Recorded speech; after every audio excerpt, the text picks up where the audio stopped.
lo notamos un poco alejado de nuestra actividad en bloque quirúrgico y en otras oportunidades pues se deriva hacia la central de esterilización como tal. En muchas unidades quirúrgicas, especialmente en aquellas en las que el bloque quirúrgico engloba los servicios de esterilización y sala de operaciones, se tiene acostumbrado a la rotación de personal en la que pues todos deben tener el manejo de la limpieza, preparación y esterilización de los materiales.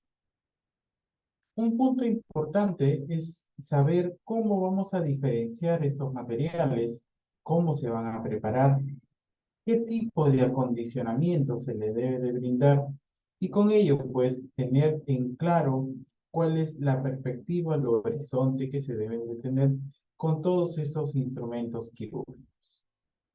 Mi nombre es John Montoro, soy maestrando en gestión en salud, licenciado en enfermería, enfermero especialista en centro quirúrgico, enfermero especialista en gestión en central de esterilización, enfermero auditor en salud, implementador y auditor interno ISO 9001-2015, implementador del sistema de trazabilidad de la central de esterilización de IoT Group y coordinador de gestión asistencial de IBT Health, de los complejos hospitalarios Alberto Barto y Guillermo Caeli.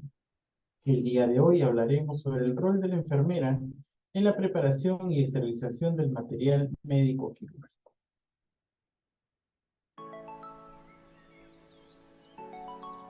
El día de hoy aprenderemos a empaquetar una caja quirúrgica. Para ello necesitamos papel crepado o tela no tejida, dependiendo del peso del producto. En este caso utilizaremos dos pliegos de tela no tejida, cinta externa, o sea, indicador químico tipo 1, una etiqueta y un plumón atóxico. Disponemos la tela no tejida en diagonal, haciendo una figura de rombo. El producto, en este caso la caja quirúrgica, irá en medio. Doblamos la primera punta hacia el centro, cubriendo la caja. Luego, la punta izquierda la llevamos al centro y hacemos un pequeño doblez. De igual forma, lo haremos con la punta derecha. Podemos colocar un pedazo de cinta tipo 1 para sostener el doblez.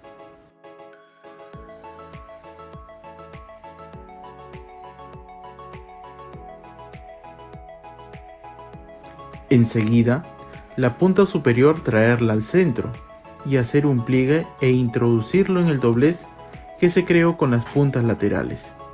Con un pedazo de cinta tipo 1 podemos sostener el doblez realizado.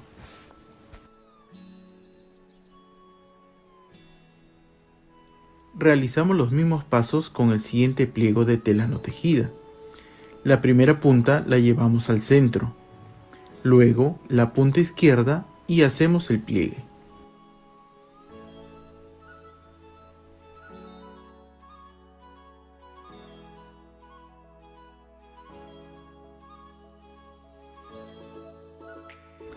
Del mismo modo con la punta derecha,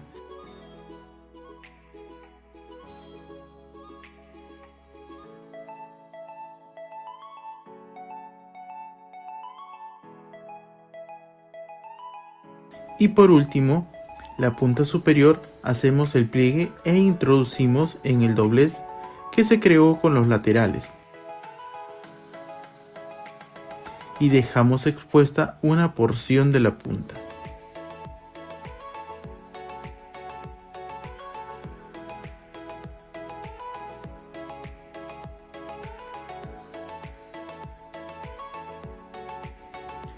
Colocamos dos tramos verticales y un tramo horizontal más grande de cinta externa tipo 1.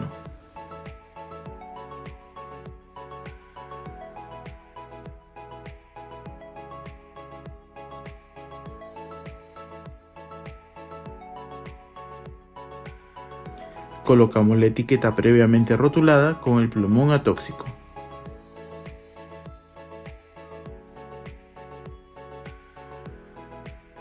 Y es así como queda nuestro empaque quirúrgico.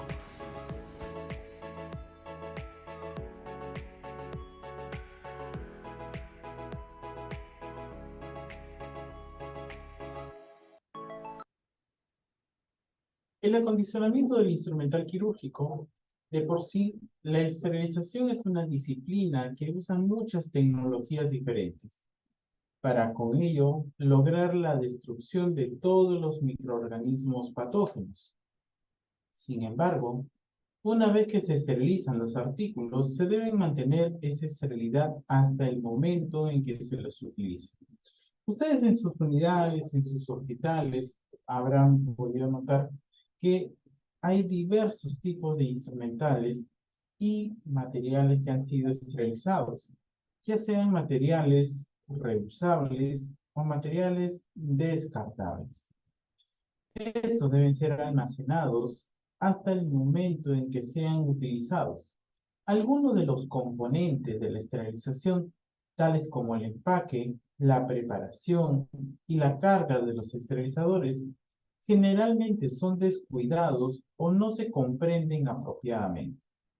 Y esto es muy importante porque en base a ello es que vamos a determinar el método de esterilización y su almacenamiento correspondiente. Antiguamente, y no lo digo de muchos años atrás, sino de hace poco, unas décadas atrás, se creía que el método de esterilización era el que determinaba el tiempo de caducidad de un material. Hoy en día ya hablamos de que son los empaques y los sistemas de almacenamiento que determinan el tiempo de caducidad. El propósito de cualquier sistema de empaque es el de permitir la esterilización de los contenidos que se encuentran dentro de ellos para poder mantener la esterilidad de los contenidos hasta que se abre el empaque y permitir la entrega de los contenidos sin contaminación. Los materiales a esterilizar deben ser preparados y empaquetados para que puedan llevarse a cabo la esterilización.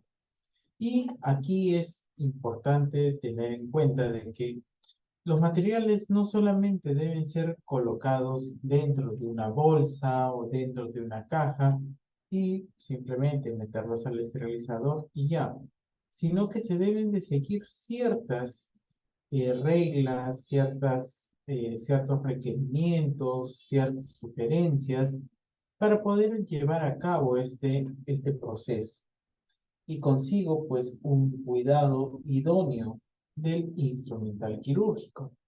Aquí es importante denotar de que muchas veces no se tienen los cuidados respectivos con los materiales, ocasionándose daños en su estructura física y con ello, pues, muchas veces llegando al deterioro permanente de la pieza.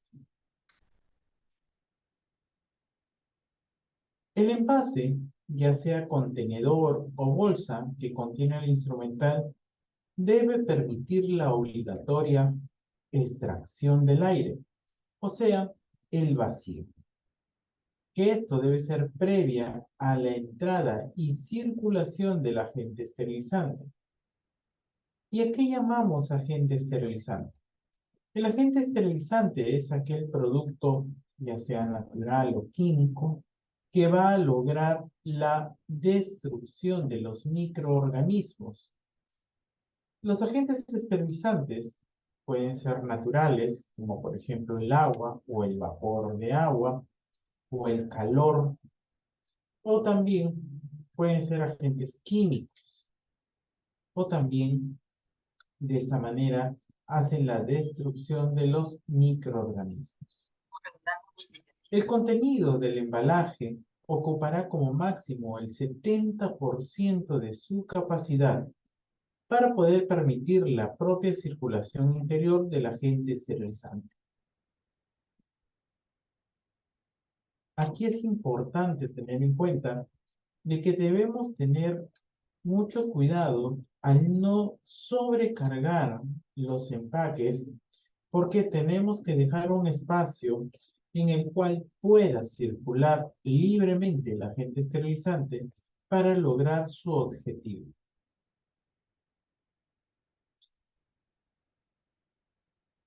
Las características esenciales del embalaje tienen que adaptarse al método de esterilización al que se va a someter. No todos los embalajes contemplan todos los métodos de esterilización.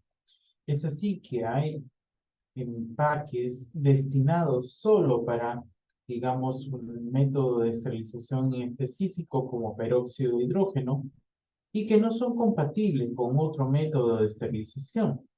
De igual modo, hay empaques que solo pueden resistir la alta temperatura, pero no los efectos de los agentes químicos. Por lo tanto, el factor de compatibilidad de esos empaques es muy importante al momento de la adquisición. Yo les cuento una anécdota. Por ejemplo, en un hospital hicieron una donación de empaques médico-quirúrgicos en gran cantidad. Esos empaques eran Tyvek Milar. Los empaques Tyvek, o las mangas Tyvek, son conocidas porque se esterilizan materiales en peróxido de hidrógeno a baja temperatura. ¿Y qué creen? Ese hospital no contaba con el método de esterilización de baja temperatura. Entonces, ¿qué hicieron? Pues dentro de sus productos llegaron a empaquetar todos estos productos en mangas Tyvek y las sometieron a alta temperatura. La alta temperatura ocasionó que en otras palabras, se achicharraran los empaques y que se adhirieran a los instrumentos, ocasionando que se dañen. Esto ocasionó que pues ya no se queden inutilizados y que pues no se usen y tengan un gran stock de mangas Tyvek que son destinadas para peróxido de hidrógeno y que no puedan utilizarlos. Entonces es importante contar con este conocimiento previo para la adquisición o la recepción de donaciones para no tenerlas y pues, que queden inutilizadas. La colocación de las piezas dentro del recubrimiento que las contiene es fundamental a la hora de permitir la penetración del agente esterilizante, dejando siempre cierto espacio entre ellas para que permita la libre circulación del agente esterilizante. Si bien es cierto, el agente esterilizante ingresa con una alta presión, pero nosotros debemos facilitar este ingreso, dado de que de esta forma lo que va a ocasionar es que se eliminen los microorganismos con un éxito adecuado. Una vez sometido al proceso de esterilización, el envase que contiene el material debe permanecer estanco para asegurar durante el periodo de almacenamiento sus características de esterilidad hasta su utilización o fecha de caducidad, dependiendo de la fecha de expedición. Estos de aquí, por ejemplo, son anaqueles abiertos, pero tienen una característica singular. Si ustedes ven, estos tienen como unos timones.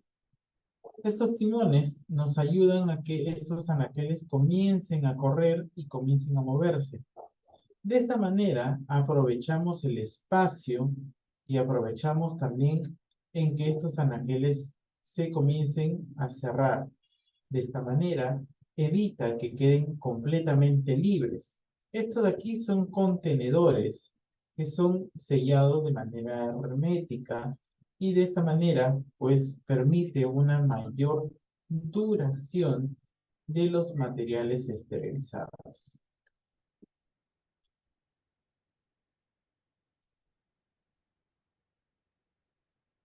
Todo el contenido del envase y su manipulación deben contar con las mismas características de limpieza y descontaminación, puesto que cuando menor sea la carga de microorganismos, mejores resultados de esterilización se alcanzarán atendiendo al nivel de seguridad. Esto es importante de que todos los procesos que se establecen en la central de esterilización para la limpieza y descontaminación deben ser iguales en cada uno de ellos.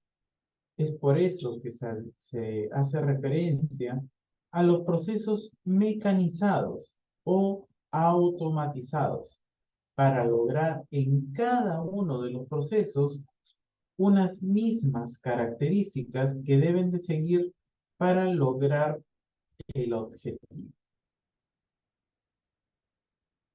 Una vez limpio y descontaminado, se procederá al acoplamiento de todas y cada una de sus piezas para construir un único elemento apto para su esterilización y posterior utilización, siguiendo las indicaciones del fabricante descritas en la ficha técnica del producto.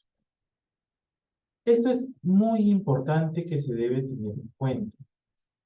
La ficha técnica donde se encuentran las indicaciones del fabricante es la única que nos puede decir bajo qué métodos se debe realizar la limpieza y desinfección, el proceso de esterilización y consigo el método que se va a utilizar.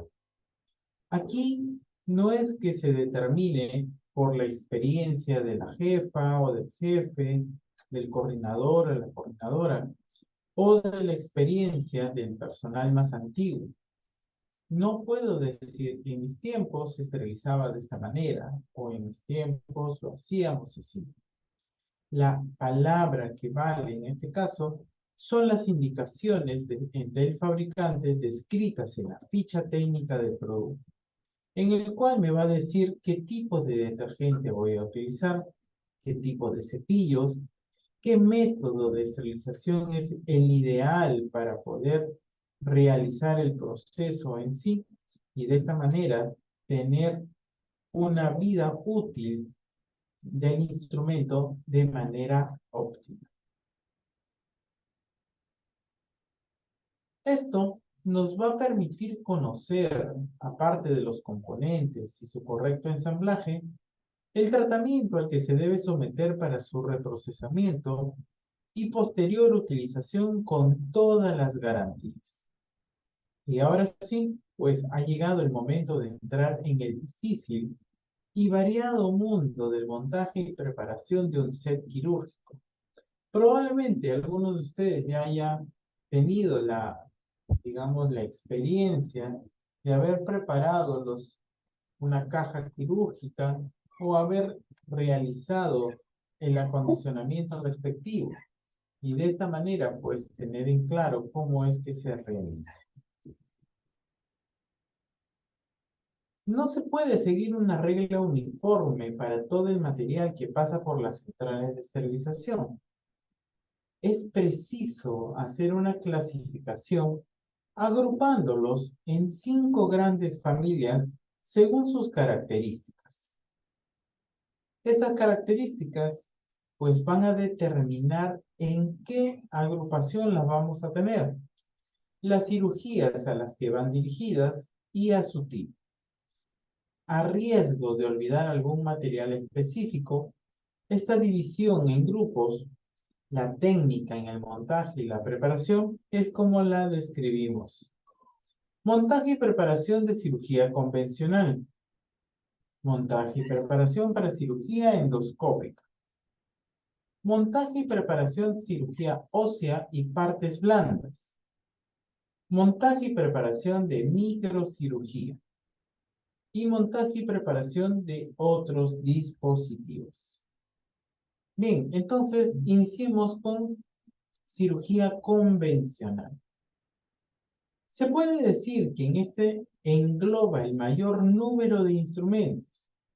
En ellos se apoyan la mayoría de las cirugías, incluso las técnicas más especializadas precisan en algún momento de este material, ya sea cirugía cardiovascular, neurocirugía, cirugía laparoscópica, endoscópica, entre otros, pues todos van a necesitar en algún momento de materiales convencionales.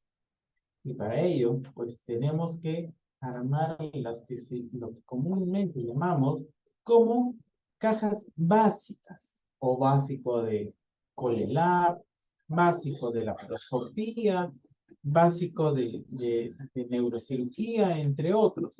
Y de esta manera, pues vamos a determinar estos instrumentos y sus agrupaciones. Prácticamente es utilizado por todas las especialidades quirúrgicas en mayor o menor medida. Para el montaje correcto, se precisa la agrupación de piezas por características esenciales. Para ello, nos ayudaremos de instrumentos que faciliten esta labor, tales como alfileres, imperdibles quirúrgicos, portainstrumentos de Mayo, entre otros, independientemente del tamaño del set y del número de piezas que contenga. Se deben cumplir una serie de requisitos. Para ello, pues tenemos que tener en cuenta ciertas características que debemos de cumplir.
Hola Violeta, ¿qué tal? ¿Cómo estás? Buenas noches.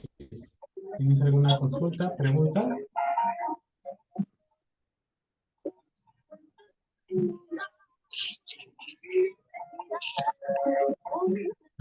Violeta, ¿qué tal? ¿Cómo estás? Buenas noches.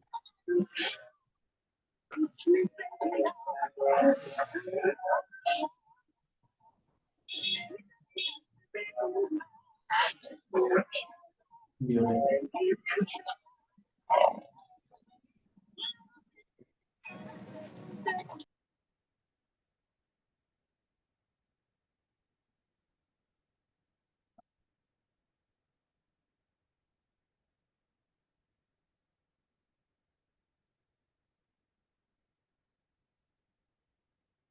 todas las piezas incluidas en el protocolo deben estar en perfecto estado de funcionamiento. Para ello, recurriremos a lubricarlas si fuese preciso, excluyendo todo aquel instrumento incapaz de realizar la función para la que fue diseñado y sustituyéndolo si fuese posible.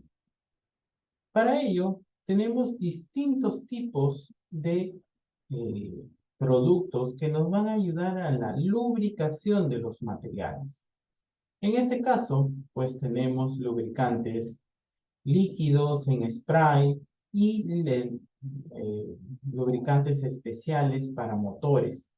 Estos lubricantes se utilizan especialmente para, luego de la cirugía, pues hacer el arrastre mecánico por la presión que sale de este líquido de la suciedad que pueda estar en estos motores. Luego pasan por el proceso de limpieza, pero deben realizarse estas lubricaciones de manera obligatoria.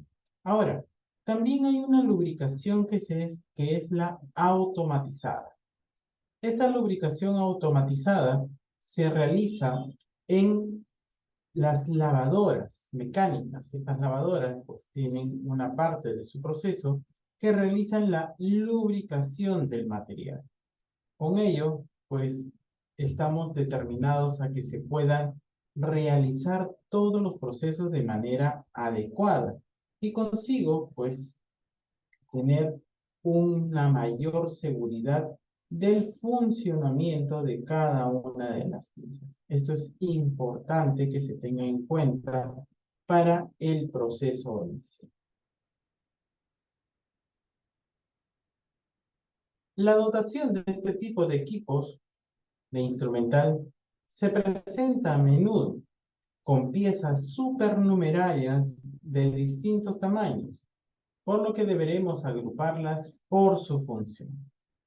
Así, por ejemplo, todas las pinzas hemostáticas irán en el mismo alfiler, el instrumental de corte como tijeras se agrupará de forma conjunta, las distintas piezas de disección se colocarán insertando unas sobre otras, entre otros. Aquí es importante tener en cuenta de que el proceso en sí, en sala de operaciones y central de esterilización, se basan en muchos mitos. Mitos que de cierta manera se han ido, valga la redundancia, desmitificando porque se han ido poniendo a prueba y a pesar de que hay gran literatura al respecto, muchas veces pues tenemos que hacerles caso a ellos, les prestamos muchos oídos a ellos. Como por ejemplo, se decía antiguamente que la esterilización por autoclave quitaba el filo de las tijeras. Y muchas veces quizás ustedes en algún momento habrán escuchado a las enfermeras ya de mayor edad que hacen esta referencia. La tijera no corta. Ah, es por culpa del autoclave. La autoclave le quita el filo a las tijeras. Es vapor de agua. La literatura nos dice que es solo vapor de agua. Entonces, ¿qué puede ocasionar que el vapor de agua le quite el filo a un producto?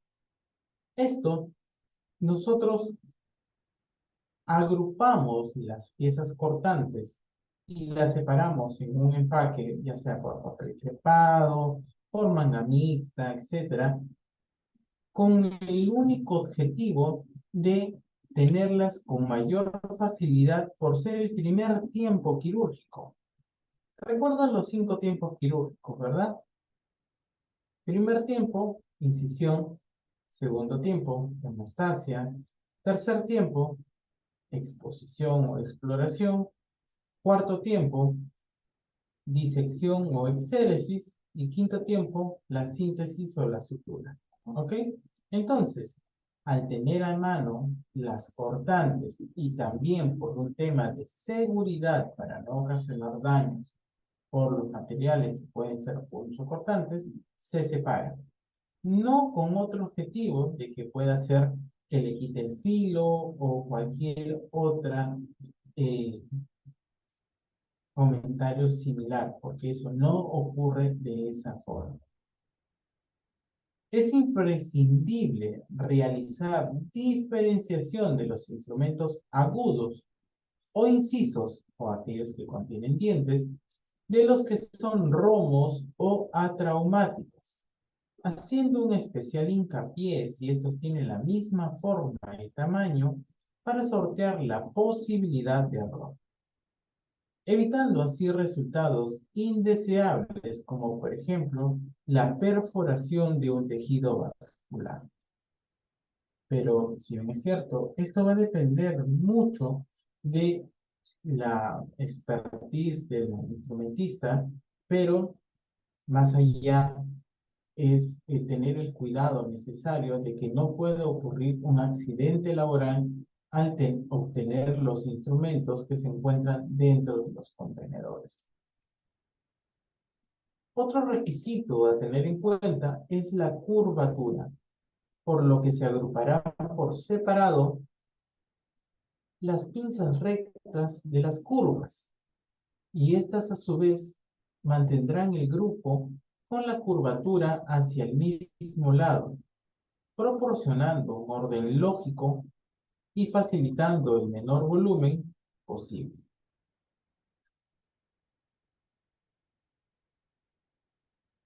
Muchos sets contienen instrumentos de lavado como cápsulas, bateas, riñoneras, entre otros, que deberán ser dispuestos con la parte cóncava hacia abajo para favorecer el proceso de esterilización, principalmente en su fase de secado. Recuerden que el agente esterilizante, si nosotros imaginamos que este es el contenedor y en la parte superior está la tapa con el filtro, ¿por dónde es que ingresa el agente esterilizante? En este caso, el vapor de agua. ¿Por dónde ingresa?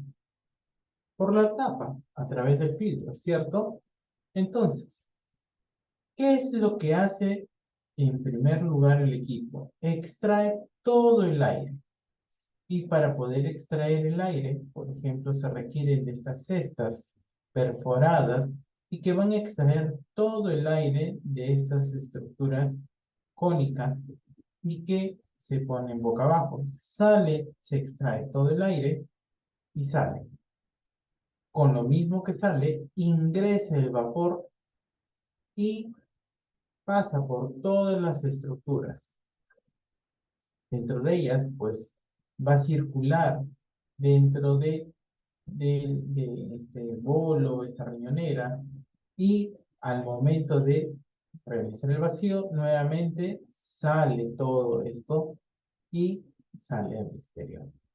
De esta manera, ayudamos, facilitamos el proceso para que el agente esterilizante circule de manera adecuada y a su vez, pues estas riñoneras o estos bolos no se queden con restos o residuos del agente esterilizante y pues terminen con humedad o mojados al momento de capturarlos.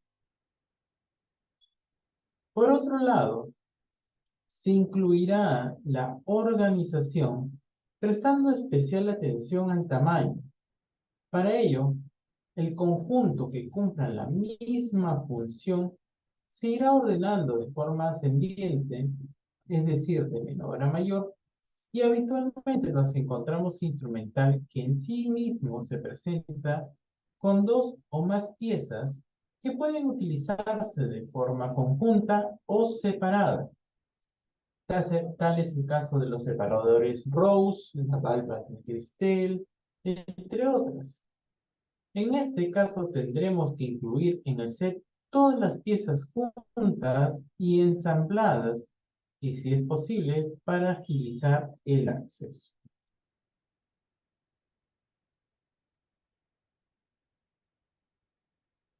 Aquellos instrumentos que por sus características no admitan la agrupación con alfileres quirúrgicos Tal es el caso de los separadores, valvas, entre otros, deberán colocarse en el fondo del cestillo o bandeja, atendiendo también a su forma.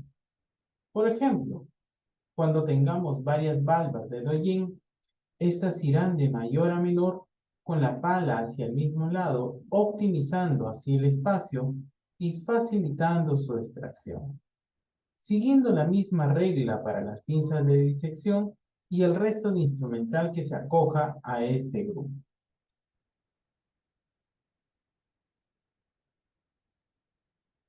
El instrumental dispuesto en el cestillo o bandeja debe cumplir una regla ineludible en cuanto a su disposición, que consiste en facilitar la entrada y penetración del agente esterilizante de forma íntegra, conjunta y total para que el proceso y calidad de la esterilización sea absoluta y permita garantizar todo el material.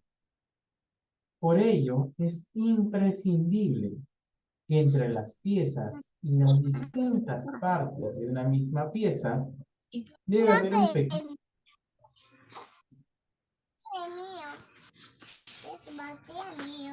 No me siento negrita. Hola Lacey, ¿qué tal? ¿Cómo estás?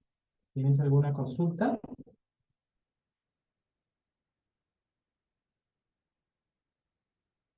Ok. Por ello, es imprescindible que entre las piezas y las distintas partes de una misma pieza debe haber un pequeño espacio capaz de favorecer dicha penetración. Pero por otro lado, se necesita por cuestiones de organización y espacio que el instrumental incluido presente el menor volumen posible. No solamente es atascar todo el material en una caja, sino también ver qué es lo que vamos a necesitar. No puede ser posible que tengamos una caja con tantas piezas que son innecesarias. Yo les cuento una experiencia en una clínica, pues habían configurado una caja de cesárea con 100 piezas, 100 piezas. Y aquí, por ejemplo, las personas o ustedes que estén trabajando en sala de operaciones no me podrán dejar mentir de que una caja de cesárea no debe superar las 25 o máximo 35 piezas. Más ya no es necesario, porque tenemos, si nosotros configuramos de manera adecuada, podemos llegar, digamos, optimizando a 25 o máximo 35 piezas. Pero imagínense, una caja de cesárea con 100 piezas, pues es totalmente innecesaria y tenemos un desperdicio de instrumental que podríamos organizarlo y determinarlo de mejor manera. Todo set que deba contener piezas de pequeño tamaño entre su dotación, tipo los Clan Mini Bulldog, y que no permitan la unión con alfileres quirúrgicos, serán agrupadas utilizando para ellos cajas de transporte u ordenación, metálicas o no, multiperforadas o cualquier otro dispositivo que facilite su esterilización de forma conjunta. En contadas ocasiones, y por la imposibilidad de adquirir estos complementos, se opta por englobar dicho material embolsándolo en papel mixto, debiendo incluir un indicador químico interno extra. La mayoría de las pinzas articuladas, por ejemplo las Crane, las Bacon, las Alice, las Kosher, la Faul, Duval, Mixer, Bacaus, Pean, entre otras, según su forma, presentan un cierre llamado cremallera, que permite mantener el instrumento en un grado de presión determinado de forma automática continua. Este cierre está compuesto en su mayoría por una cremallera que contiene 3 dientes, que al ensamblar anclan las palas del instrumento, permitiendo así la inmovilización del tejido, el cual debe acondicionarse con la cremallera abierta, no cerrada, sino abierta, así como lo muestra la imagen. ¿Para qué? Para que el agente esterilizante pueda circular por toda la extensión del instrumento. Por último, no se debe olvidar que el material contenido no superará el 70% del volumen del contenedor y su distribución no interferirá en el cierre hermético de este, evitando roces y obstáculos con paredes o tapas. Por supuesto, colocar el filtro de contenedor si es de un solo uso e incluir siempre un indicador químico, integrador o emulador adaptado al método de esterilización al que se vaya a someter en su interior antes del sellado del contenedor o paquete. Y esto es muy importante. ¿Y por qué el 70%? Porque en el otro 30%, pues se va a lograr la movilización, la penetración del agente esterilizante. Si nosotros tenemos una caja atiborrada de, de materiales, pues va a haber muy poco espacio y muy poca libertad para que el agente esterilizante circule de manera adecuada.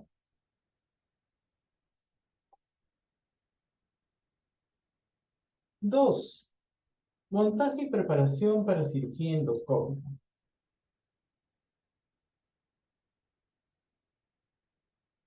Se incluye todo material preciso para la cirugía considerada mínimamente invasiva, que enmarca amplitud de técnicas, incluyendo la endoscopía o la cirugía laparoscópica percutánea, cuyo abordaje es mediante pequeñas incisiones en pared para acceder a la cavidad, como en el caso de la cirugía general laparoscópica, toracoscópica, artroscópica, entre otras, o bien utilizando un orificio natural, como en el caso de la histeroscopía, cistoscopía, fibroscopía, entre otros, por donde se van a introducir instrumentos portadores de una cámara alimentada por luz fría que permite la visualización de la zona, diagnóstico y o tratamiento quirúrgico.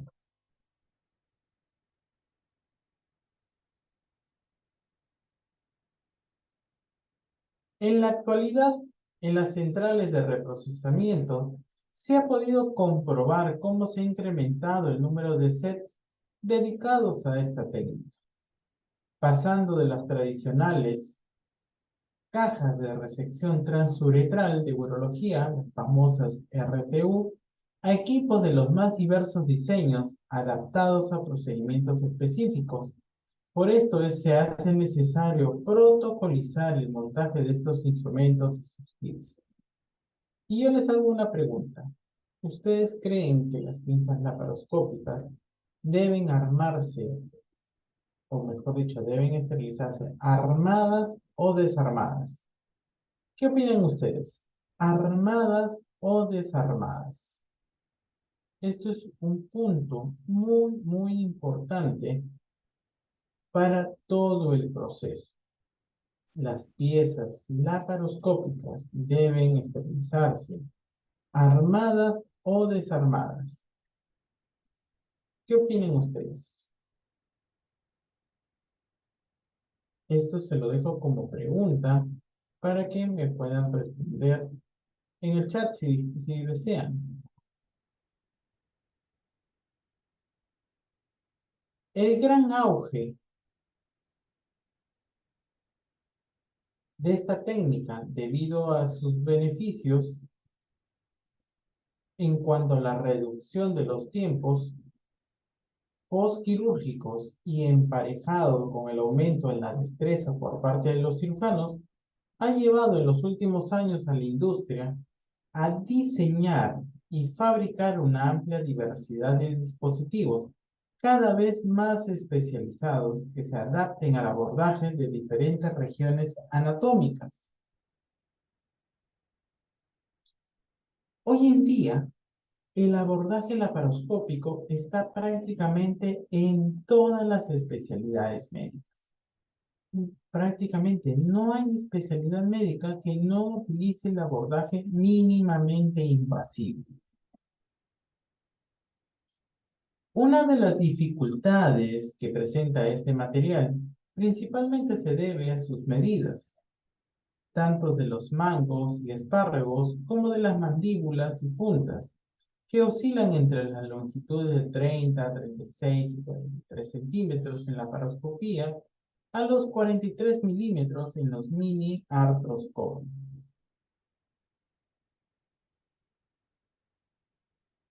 Pero tal vez la dificultad mayor con la que nos enfrentamos en las centrales de reprocesamiento sea el montaje de sus componentes, puesto que debido a sus características particulares requieren una limpieza y descontaminación individualizada y minuciosa de cada una de sus piezas antes de su esterilización. Al ser instrumental tan específico y delicado, frágil y caro, debemos ser muy meticulosos y muy cuidadosos en todo el montaje con la finalidad de alargar su vida útil, optimizando los recursos que permitan la sostenibilidad del sistema de salud.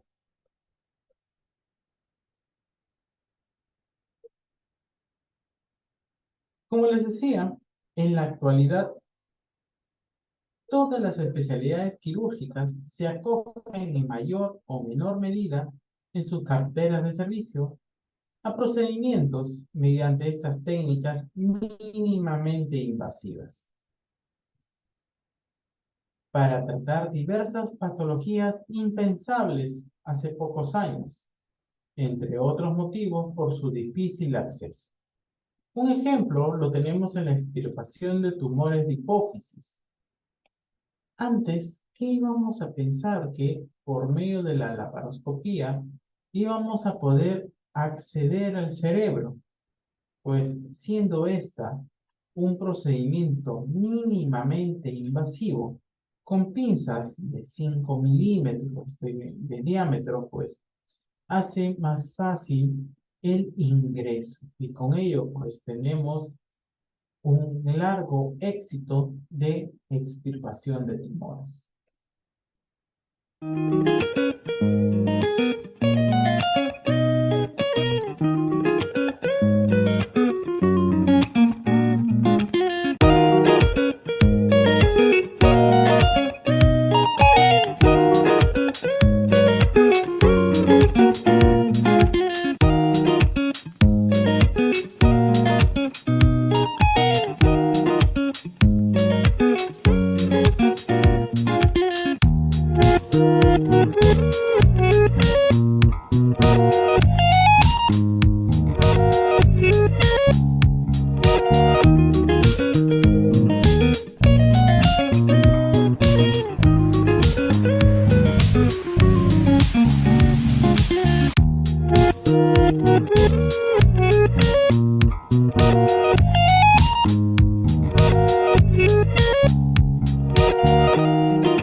Una característica singular de los equipos endoscópicos es que en el mismo set conviven pinzas y cables.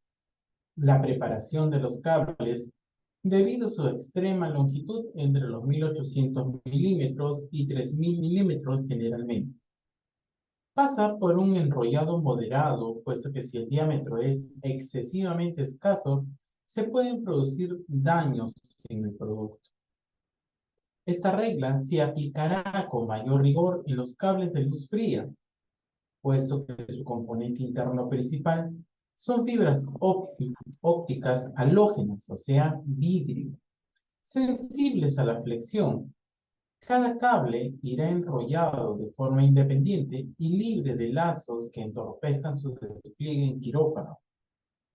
Asimismo, su ubicación se ajustará al contorno del cestillo o cuba del contenedor donde se esteriliza, evitando en la medida de lo posible el contacto directo con otras piezas. Salvando las diferencias entre la gran variedad de equipos, podemos decir que en general el equipamiento básico para cirugía torácica y abdominal mínimamente invasiva se compone de pinzas fenestradas y de sujeción, llamadas también atraumáticas, pinzas dentadas y de sujeción, traumáticas, disectores de distintos ángulos, portagujas, pinza bipolar más cables, pinza monopolar más cables, tijeras de manera seccional, ópticas de distintos grados, las de 0 y 30 son las más frecuentes, cables de luz fría, instrumentos específicos como bajanudos, tirabuzones, aspiradores, portaclips, hemolocks, endoclins, sellador armónicos, entre otros.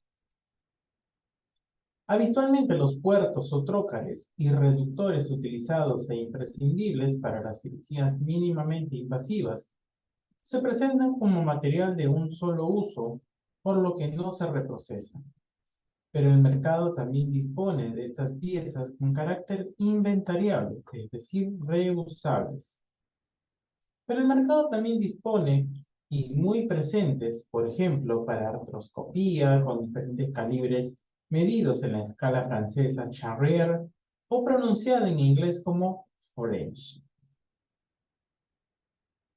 La industria, consciente de la delicadeza y alto precio de este material, presenta una amplia gama de elementos organizadores capaces de preservar y favorecer su integridad, tales como jaulas, perchas y soportes provistos de anclajes que permiten su inmovilización pertinente para su esterilización y transporte, a la vez que facilitan el trabajo de instrumentación durante la cirugía. Estos elementos organizadores serán los que utilizaremos para la preparación del kit endoscópico una vez montadas y o ensambladas.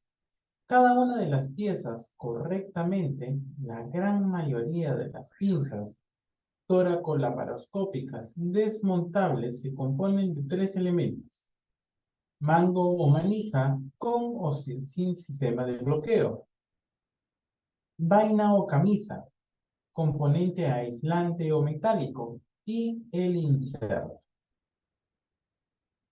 La punta del inserto define la función de la pinza.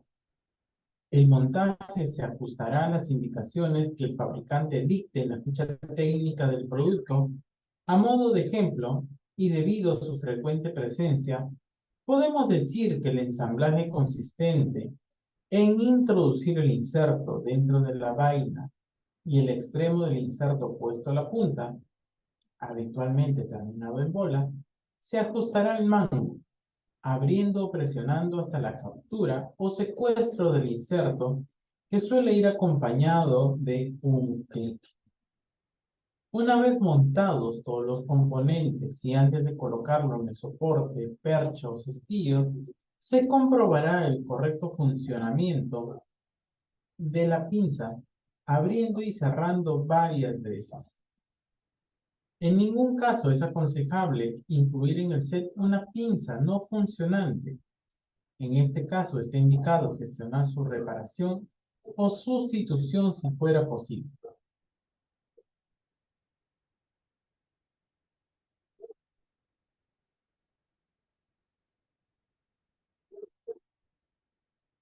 Cuando nos encontramos en un equipo de cirugía endoscópica, de traumatología o caja de artroscopía, podemos observar que aparte de ser instrumentos de una longitud más reducida, aparentemente elementos específicos como sinoviótomos y fresas, que son unas herramientas con características de motor que permiten abordar y resecar tanto partes blandas tipo cartílago como tejidos óseos, palpadores o ganchos exploradores, básquet recta, derecha e izquierda, pinza de cuerpo extraño y o pinza de biopsia, trócares y reductores artroscópicos. En el caso, el montaje tiene menos conflicto, ya que muchos de sus elementos son de una sola pieza. Aquí la dificultad se centra en la retirada de restos óseos de las piezas canuladas y el tratamiento de brocas y presas que deberán ir en el set desmontadas y ordenadas por calibre. Una característica singular de los equipos endoscópicos es que en el mismo set conviven estas pinzas y cables y que tenemos que tener mucho cuidado por ser de elementos que se pueden romper con facilidad.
La cirugía robótica, y en algunos casos quizás ustedes ya hayan escuchado de ella, se debe dedicar una especial atención a la cirugía mínimamente invasiva, robótica o cirugía asistida por robot. Una variable que complica más aún su reprocesamiento consiste en que parte de ese instrumental posee la capacidad de tener articulaciones en sus extremos o puntas, debiendo ser muy minucioso a la hora de su preparación, con especial exigencia en el lavado y descontaminación para evitar la presencia del biofilm. Aún así, no se debe forzar el ángulo, ya que podría quebrar la punta y dejar el elemento inservible. Y esto no solamente aplica a la cirugía robótica, sino en general. La gran mayoría tiene una obsolescencia programada computarizada, que oscila entre los 10 y 15 reprocesamientos y es el mismo robot el que lo controla de forma informatizada.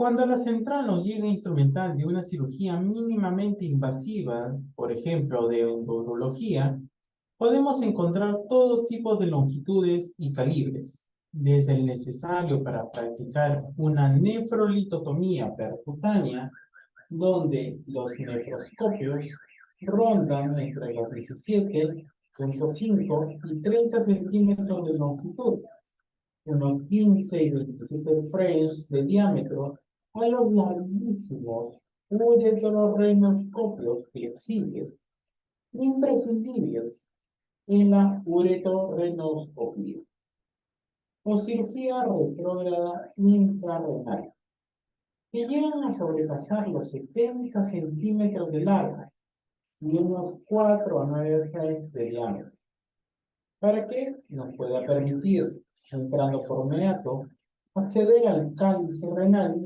e instrumentar por medio de sus canales de trabajo con pinzas de diámetros y longitudes parejas.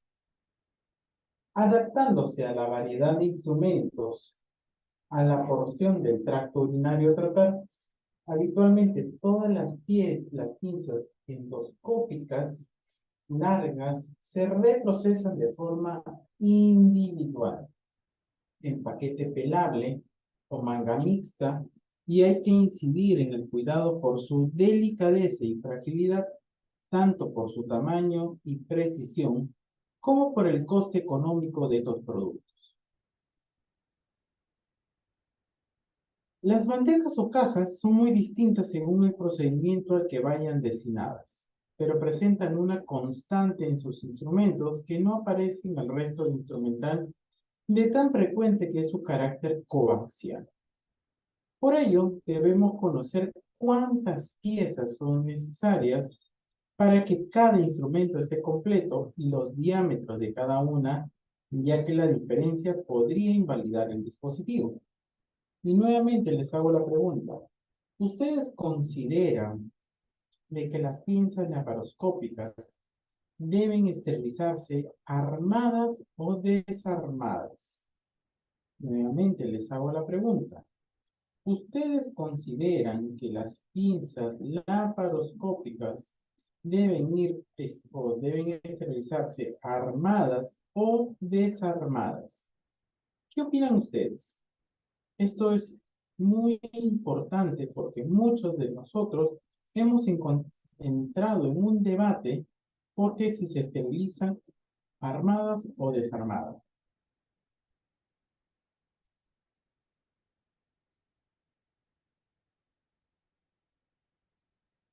El receptor con la pistola, la óptica y los cables de luz monopolar o bipolar forman un conjunto único que permite la cirugía.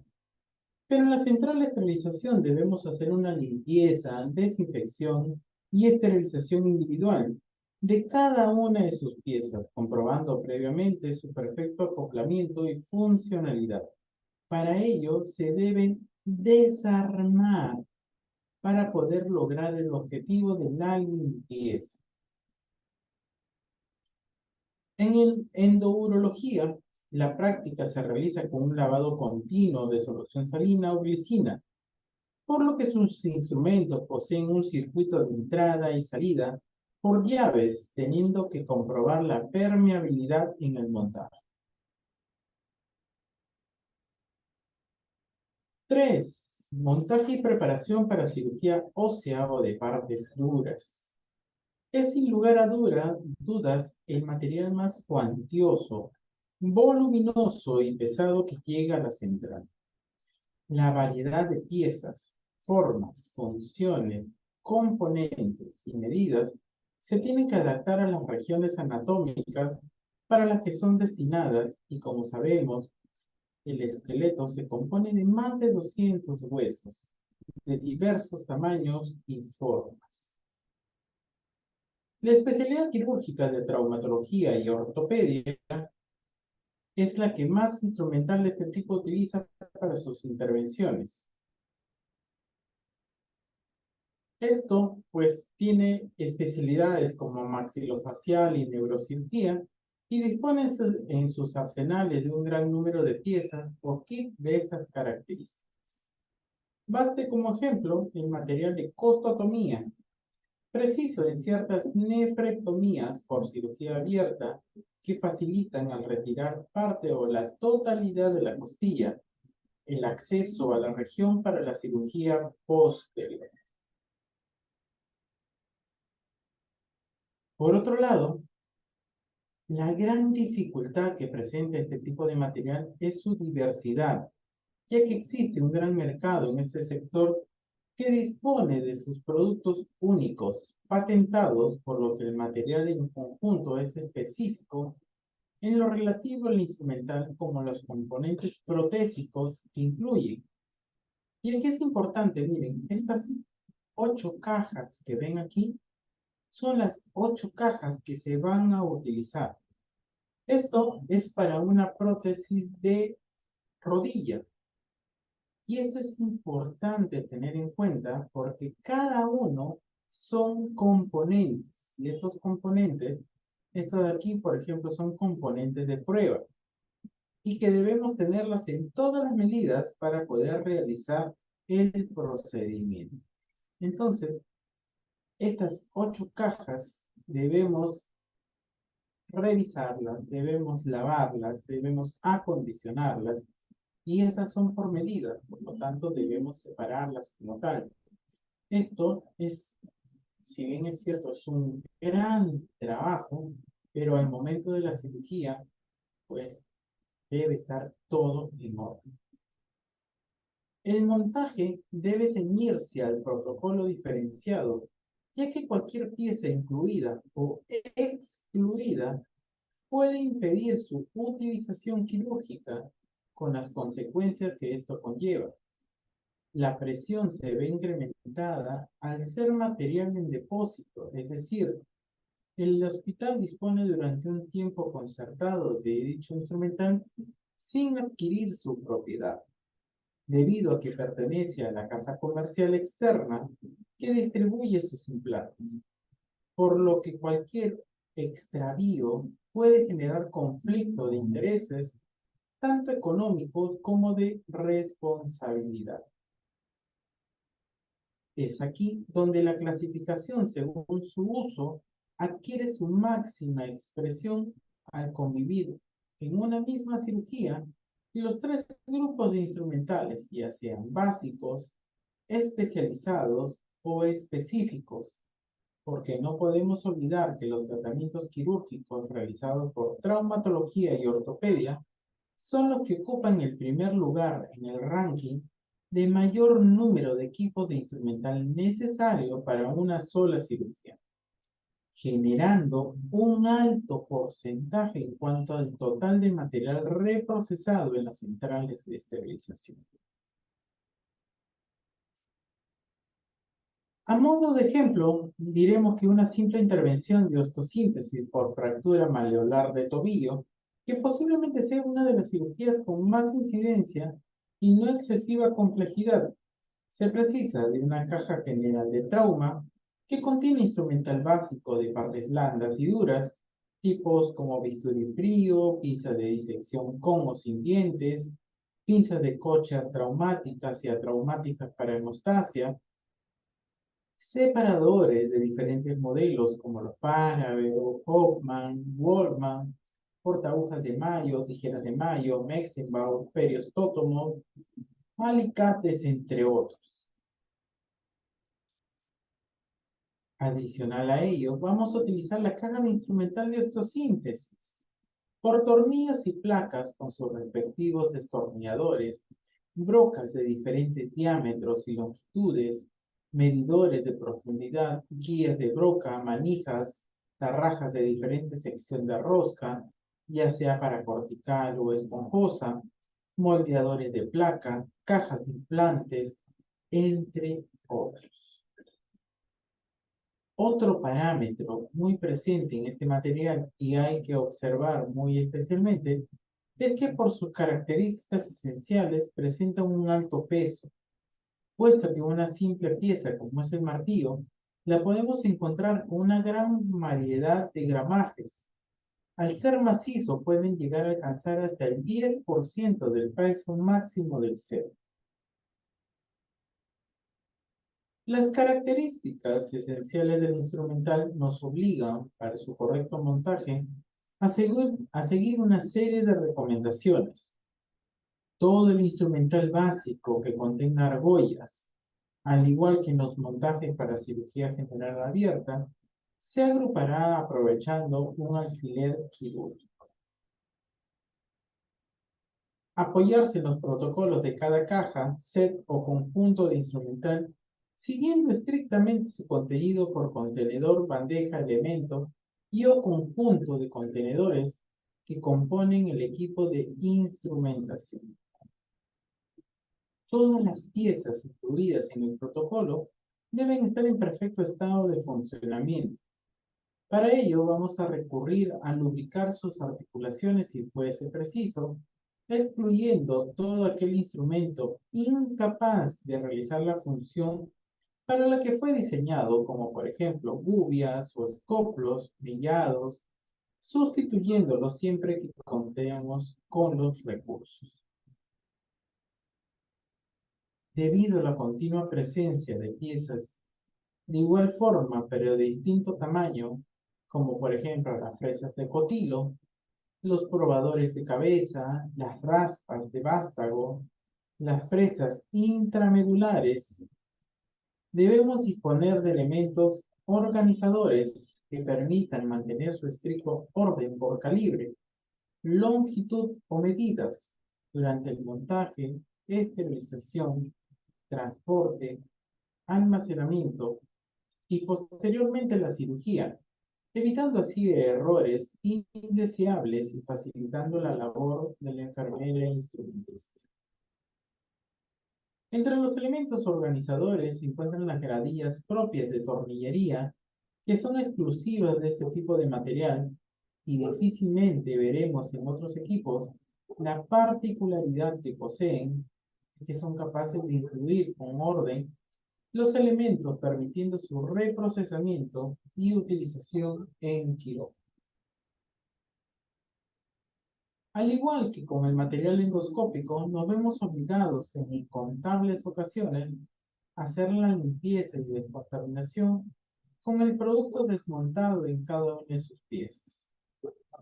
El ensamblaje posterior es el paso previo del montaje antes de su esterilización. Y aquí nos tenemos que basar en el conocimiento de estas piezas y en la ficha técnica del producto para que el dispositivo quede en perfecto estado de uso. Debido a la amplia diversidad de productos, no podemos establecer una regla única que nos ayude al respecto.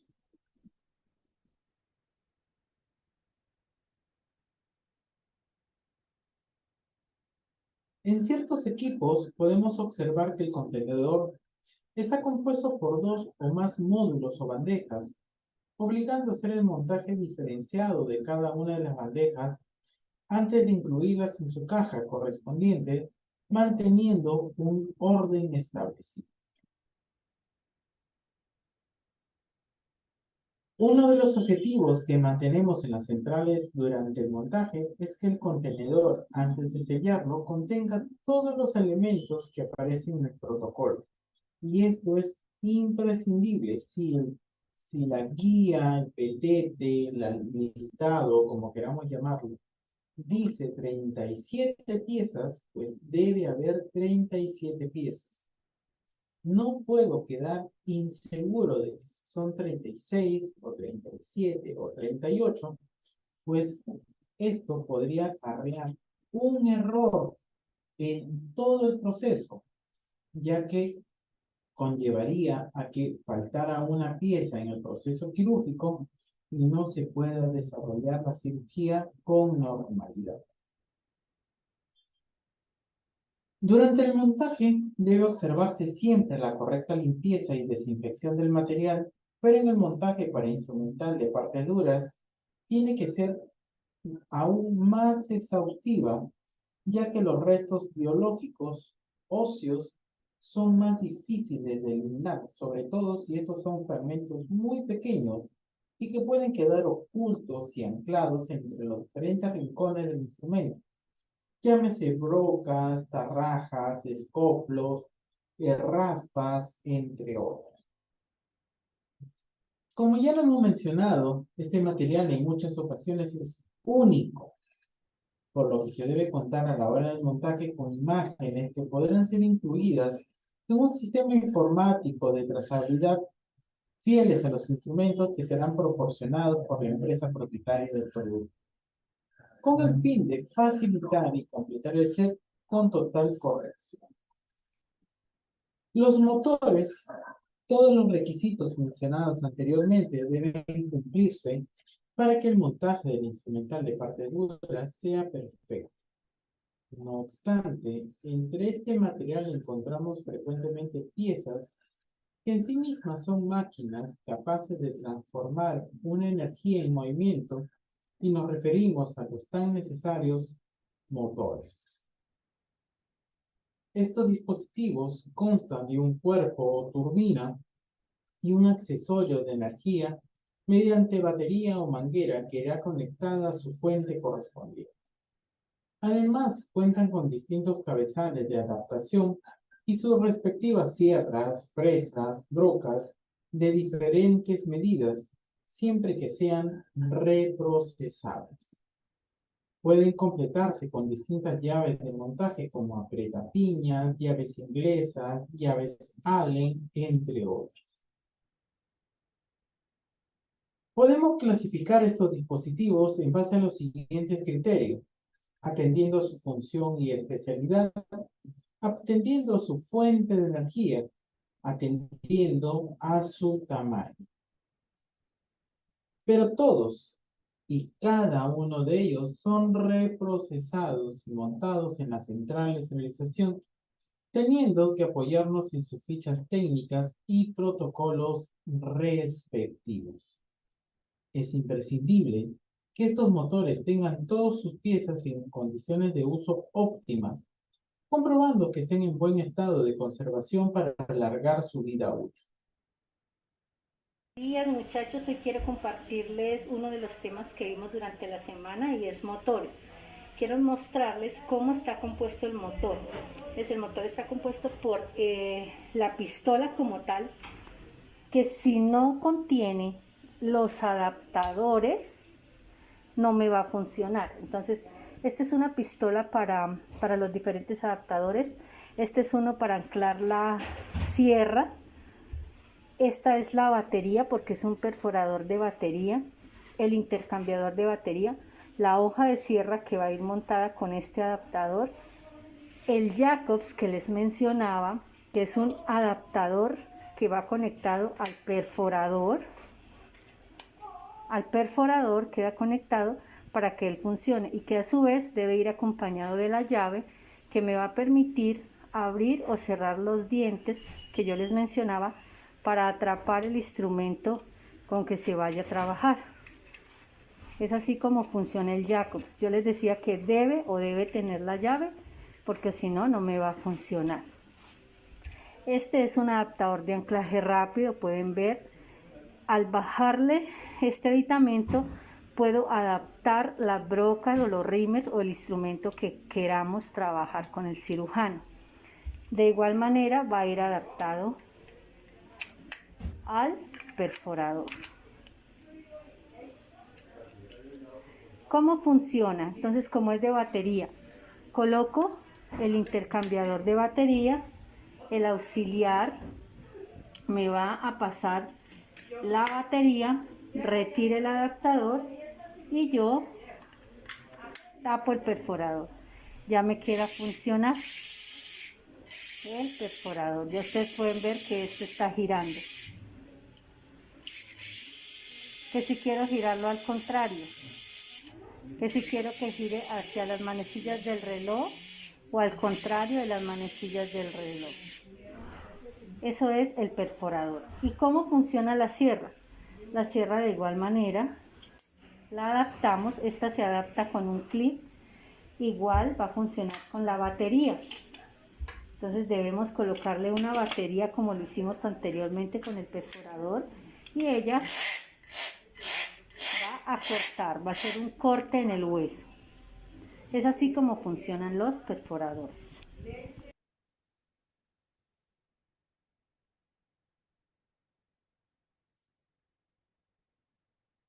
La cirugía mínimamente invasiva, por sus incuestionables beneficios, no se ha limitado exclusivamente a la endoscopía, extendiéndose a cirugía de columna vertebral, a neurocirugía, entre otras. Estos se caracterizan por la convivencia dentro del set elementos coaxiales que pues, nos permiten tener diferentes estructuras blandas, duras, de diferentes tamaños y longitudes. 4. Montaje para cirugía de microcirugía. Este instrumental aparece en prácticamente todas las especialidades, puesto que el tratamiento de estructuras de tamaño diminuto se presentan en toda la anatomía, siendo preciso e incluso en especialidades como traumatología, por ejemplo en la cirugía de mano. No obstante, su presencia mayoritaria en cuanto a volumen y diversidad de instrumentos que pasan por la central de esterilización es indiscutiblemente la de oftalmología.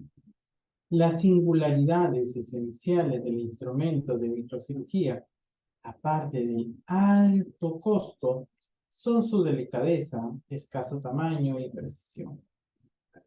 Esto condiciona en todo momento a la hora de abordar su reprocesamiento y por lo tanto su preparación y montaje a dedicarles un tratamiento especial que mantenga sus peculiaridades. Para ello, precisamos ser asistidos por elementos como lupas de mesa, que facilitan la visualización maximizando la imagen y provistas de iluminación propia, ya que estos objetos están diseñados para tratar cirugías que se realizan mediante microscopios sobre estructuras vivas muy pequeñas.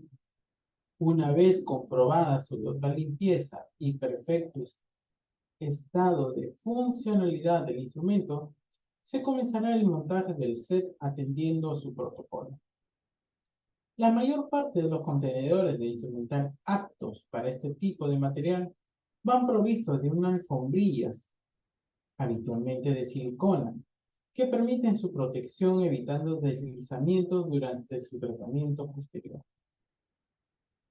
Aún así, se suelen cuidar sus puntas enfundándolas en pequeños tapones de diferentes materiales, silicona, determinados plásticos que sean compatibles con el proceso de esterilización, que soporten el proceso de esterilización para prevenir tanto al instrumento como al envase que los contiene frente a erosiones durante su esterilización, transporte y almacenamiento.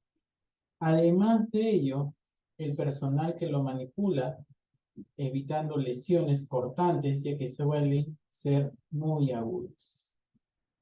En cuanto a su composición, se pueden distinguir entre el resto del instrumental por la mayor presencia de elementos de titanio, cualidad que justifica su alto costo y a la vez la necesidad añadida de alargar su vida útil. Ciertas piezas de este tipo de instrumental, como por ejemplo los microbulldog o los tornillos implantables de órbita, pueden llegar a ser de un tamaño tan pequeño que sufren un alto riesgo de pérdida.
por último, 5. Montaje y preparación de otros dispositivos. Por la diversidad de productos y sus características esenciales tan variadas, no es posible crear una regla o protocolo de preparación, pero lo que sí se debe hacer es aplicar la regla general, que fundamentalmente se basa en adquirir antes de su tratamiento en la unidad la ficha técnica del producto para seguir las recomendaciones que dicte el fabricante para su reprocesamiento. Como lo mencioné al inicio de esta exposición, aquí no vale la experiencia de la jefa, del coordinador, del médico, de la enfermera con más antigüedad, ni nada. Aquí lo que vale son las indicaciones del fabricante expuestas en la ficha técnica del producto. Esto con el único objetivo de alargar la vida útil del material, porque en ellas se detallan los métodos de limpieza, acondicionamiento y los métodos de esterilización. Son los únicos que nos pueden decir bajo qué método de esterilización se van a procesar este tipo de materiales. No se puede en ningún caso tratar el producto de forma arbitraria o atendiendo a creencias no validadas, ya que puede suponer un fracaso que no solo ponga en riesgo el propio dispositivo, sino algo aún más inadmisible, que es la posibilidad de comprometer la seguridad del paciente al que va a tratarse con él, e incluso el propio técnico durante su manipulación. Por todo lo anteriormente dicho, cuando llegue a la unidad de reprocesamiento material desconocido, la regla inicial que hay que cumplir, sin lugar a dudas, pasa por ponerse en contacto con quirófano, que lo envía para que éste nos remita la ficha técnica que todo producto tiene, ya que la industria está obligado a ello, no sometiendo al material a ninguna actuación hasta su llegada. Y esto es importante, porque una vez que sometemos el instrumento a un método de esterilización, puede ser dañino para él. Esto es importante. No podemos suponer, no podemos pensar que se debe hacer de cierta forma cuando no lo es. Esto está en las indicaciones del fabricante mediante su ficha técnica. Y con ello hemos llegado a la parte final. Agradecerles a cada uno de ustedes por el tiempo brindado y quedo atento a sus preguntas o dudas que tengan al respecto del tema tratado el día de hoy. Muchísimas gracias.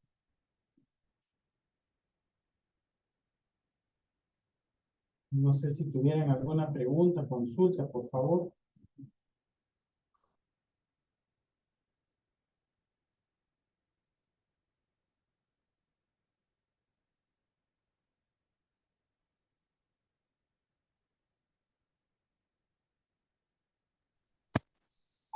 Buenas noches, ¿aló? ¿Me escucha?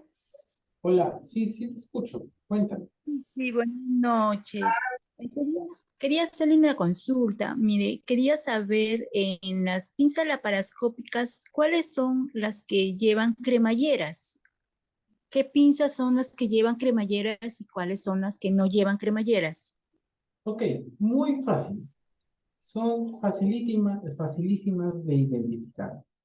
¿Para qué sirven las cremalleras? Las cremalleras sirven, como lo hemos mencionado, para sujetar, ¿cierto? Para ocasionar una traba permanente y continua para que nos ayude a sujetar, ¿ok? Entonces, por regla de descarte, la tijera debemos mantenerla sujeta o clampada. No, descartado. Entonces, la tijera debe ir sin cremallera, ¿ok? La Maryland o la Kelly o la pinza hemostática debe estar clampada permanente y continua. No. Por lo tanto, también es otra pinza que está descartada para utilizar cremallera. Todas las pinzas de agarre, por ejemplo, Grasper, Clinch, extractora, todas ellas deben ir con cremallera. Entonces, facilísimo para que ustedes puedan determinar. Todas las de agarre, las de prensión van con cremallera y las que son de sujeción o de corte van sin cremallera. Hemostáticas como Kelly, Maryland, tijera van sin cremallera. Grasper, clinch, extractora van con cremallera. ¿Ok? Espero haber contestado tu pregunta.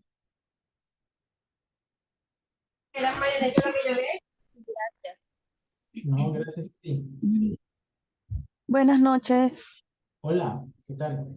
Hola, bien. Bueno, yo quisiera, por la pregunta que usted hizo de la esterilización de los materiales. No, no entendí. Desde, aló, Sí, te escucho. Cuéntame. ok. Para esterilizar los materiales tienen que ser, ¿cómo es la palabra? ¿Armados o desarmados? Desarmados, sí. Ah, ok, muy bien. Qué bueno que hayas prestado atención a la pregunta que estaba haciendo toda la exposición. Aquí es muy importante porque muchas veces hemos mencionado y se nos ha mencionado que todas las piezas deben ir esterilizadas desarmadas. En algunos países se encuentra protocolizado de esta forma, pero nuevamente, así como he hecho la pregunta, les he estado dando la respuesta a lo largo de toda la exposición. Esto va determinado por lo que diga la ficha técnica del fabricante. Y la gran mayoría nos dice que la única forma de asegurar la limpieza es mediante desarmar todas y cada una de las partes de la pieza. Para esterilizarlas y someterlas al proceso de esterilización, pueden ir armadas. Por lo tanto, pueden ir armadas y de esta forma asegurar su proceso de esterilización. En algunas instituciones, ¿qué es lo que hacen? Arman la pieza, pero a medias. ¿Esto qué quiere decir? Que el mango lo dejan aparte y simplemente colocan el inserto con la funda y lo colocan dentro de la cestilla. Por ejemplo, por acá creo que teníamos... Y vamos a buscarla por acá. No recuerdo bien. Es trauma.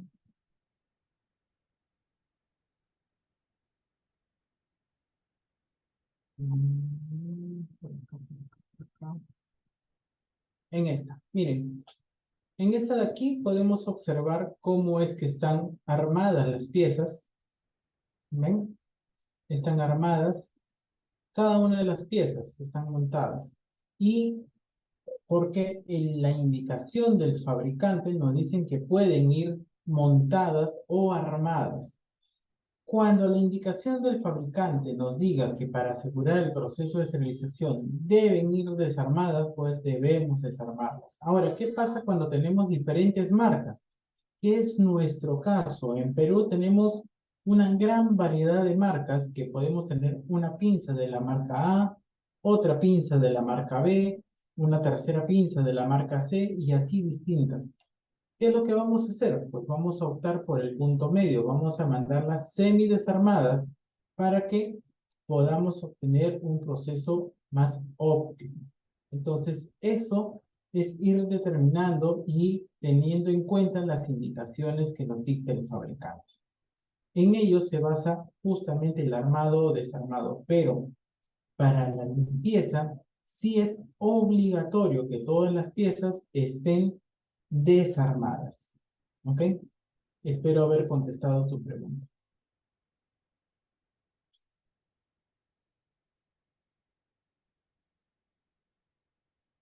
¿Alguna otra pregunta o consulta, por favor?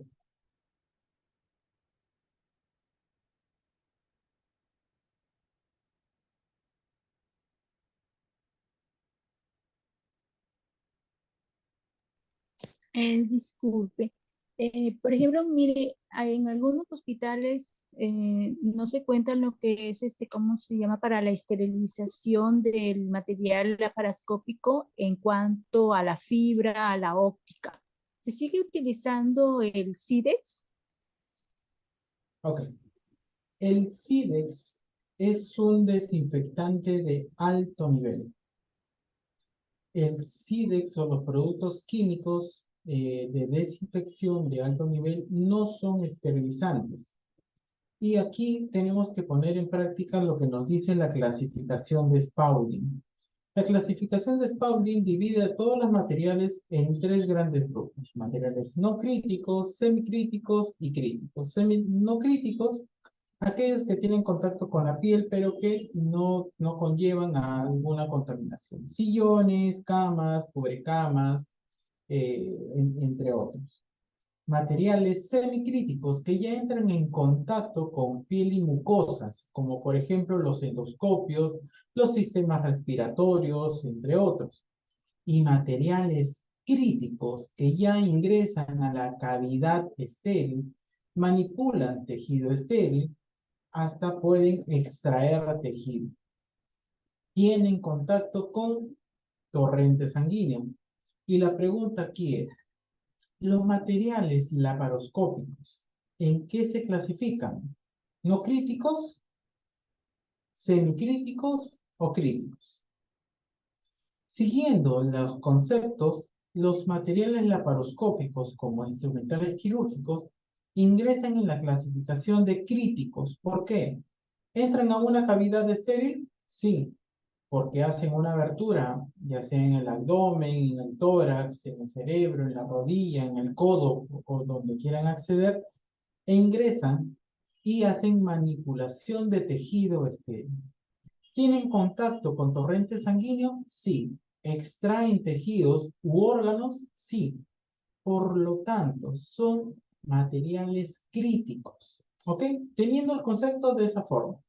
Entonces, ¿qué nos dice la clasificación de Spaulding? Los materiales no críticos son sometidos a desinfección de bajo nivel.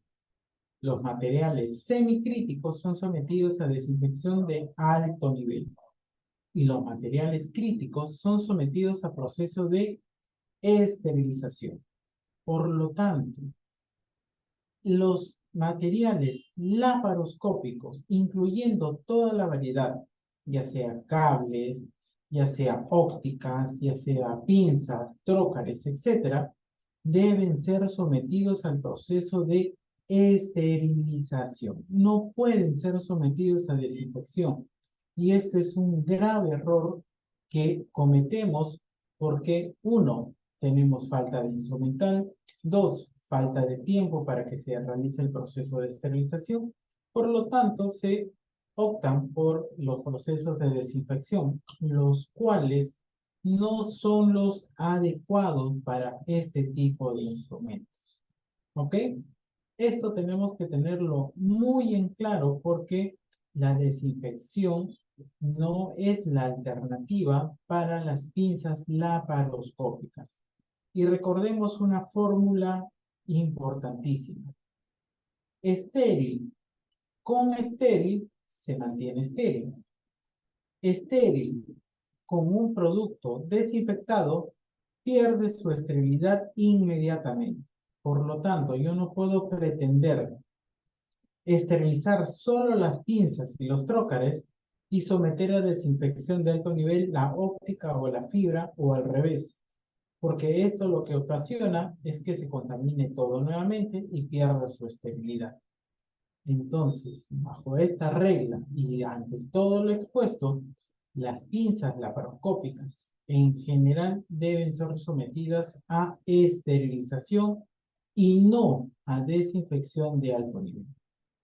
Los métodos de esterilización tenemos calor seco, que es Pupinel, que no es apto para las pinzas laparoscópicas; la esterilización por alto nivel por vapor de agua, el autoclave, que es la óptima y el gol estándar para las pinzas laparoscópicas; y las de bajo nivel, óxido de etileno, peróxido de hidrógeno, rayos X, rayos gamma, formaldehído, entre otros. ¿Okay? Espero haber contestado tu pregunta.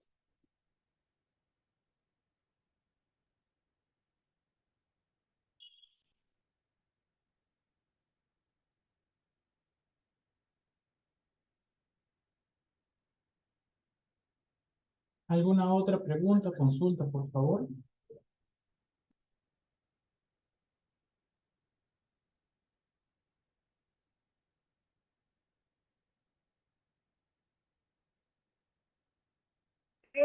Muy buenas noches, licenciado. Como no hay preguntas, les damos la finalización del tema. El día de mañana le vamos a estar enviando el certificado virtualmente, la sesión grabada, donde van a encontrar el aula virtual, la diapositiva para descargar. Muchas gracias. Gracias, buenas noches.